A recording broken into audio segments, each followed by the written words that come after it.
Well, dear students, let's get started with the reading and explanation of Unit Butterflies, which is a short story, and this is unit number 4. Dear students, you have to come to page number 41 of your textbook, and this is your paragraph number 1. There was a time in my life when beauty meant something special to me.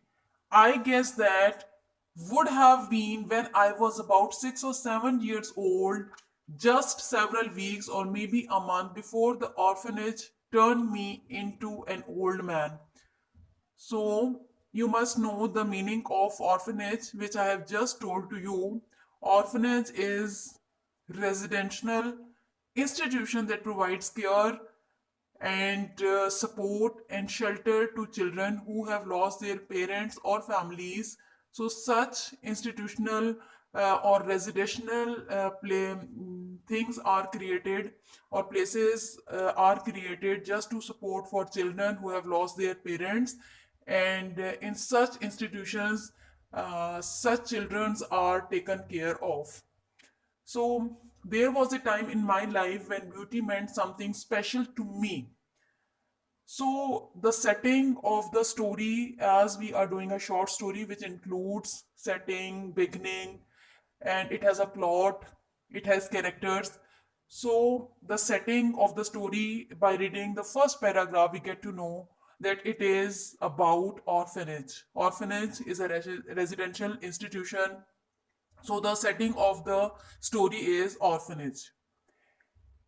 Another thing that you must know, by reading this paragraph, we get to know that in this story we have a first person pronoun that is a character. There was a time in my life when beauty meant something special to me. So it means that first person pronoun has been used, and this is the narrator. This is the first character who is telling something to us. Okay, so this is written in the first person pronoun. There was a time in my life when beauty meant something special to me. I guess that would have been when I was about 6 or 7 years old, just several weeks or maybe a month before the orphanage turned me into an old man. So the story is written in the first person point of view, or the first person, as seen through the perspective of a narrator living as a child in orphanage. In first paragraph, dear students, we get to know that narrator reflects on a time when beauty meant something special and personal. The narrator makes guess during his childhood at an orphanage. Here, the narrator gives hint that how life in orphanage has aged him. So it suggests that loss of innocence and youth. So here in first paragraph we get to know that writer or narrator is telling us about an orphanage, what type of place it is, and how living at orphanage has aged him.